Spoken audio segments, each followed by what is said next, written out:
Hello adventurers, this is Tristan, your Plucky Dungeoneer, here to just give a quick channel debut, I think is what they're referring to it now as. Yeah, let's go with that. Yeah, so, what can you find in this place? Well, I have art and whimsy and all those fun things, sure, yes, but my main focus here is to provide you with efficient tools, make your dungeon mastering more fun, more interesting, and help your world building sing and pop and become those things that you want them to be. A lot of us have these grand ideas, and sometimes we just can't execute on them. And I've been in there, in those spaces, and it sucks. So, I want to be the kind of person that's going to provide you maybe with some new ideas, some new spaces to play in, and this way you can collaborate with your players, your friends, and help really make your worlds come to life. That's the main thing that we want to do as players and designers and dungeon masters. And that's the one thing I need to point out, is that if you are a dungeon master, then you are kind of a game designer in your own way. Because I know that for the most part, even if you do use modules for the majority of your TTRPG playing, I can guarantee that you have homebrewed something a little bit along the line. Whether it's tweaking a rule, or changing a monster to have a different kind of ability, or maybe making a stat block, or a map your own style of thing. I know that there are a lot of people out there who do homebrew, and I'm coming in to step into the idea that I have done most of my career as a DM and designer as a bit of a homebrew artist.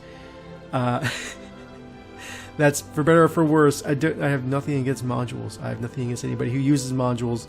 Those things are perfectly fine, a lot of fun, but you know, design as intended versus design as written is a hard line to cross sometimes, and sometimes as players and people who are enjoying these things, modules just don't do it for us. So that's why I tend to just homebrew everything. I prefer to simply have a world where I can do what I want and make it my own and my players' own. When we make more videos about this stuff, you know, we're going to get into the nitty-gritty of it. We're going to find out what makes these things tick.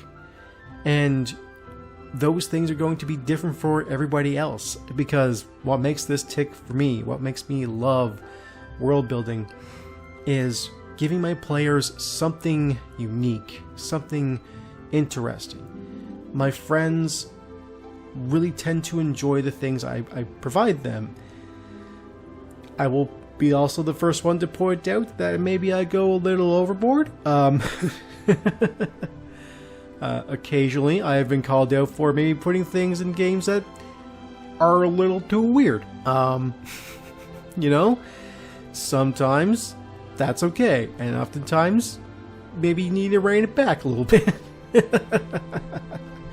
That is one of the things we will be discussing on this channel for sure, is if you are a world builder and a dungeoneer per se, how to maybe rein back your ideas to make them a little more playable, a little more intriguing, and how to bring your descriptions and your ideas to the forefront. Yeah, so as I designed this piece of art, this logo for the channel, I'm thinking about how I can make content that is interesting for everybody, because I want to provide you with interesting maps and worlds and how-tos and guides, and I also want to discuss some of the things that make some classic dungeons tick. I want to grab things like let's take the Tomb of Annihilation and figure out where the fun is there, what makes that interesting. If you take something like that, or the Temple of Elemental Evil, or the Keep in the Borderlands, those sorts of modules and those sorts of scenarios, and how to make those more interesting to your specific party.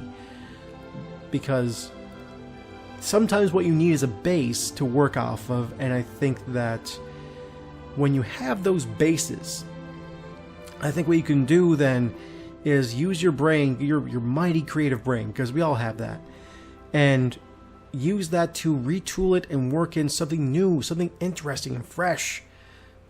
Maybe you run, the Temple of Elemental Evil, but maybe one of the 4 elements is the only one that exists in this temple at the time being.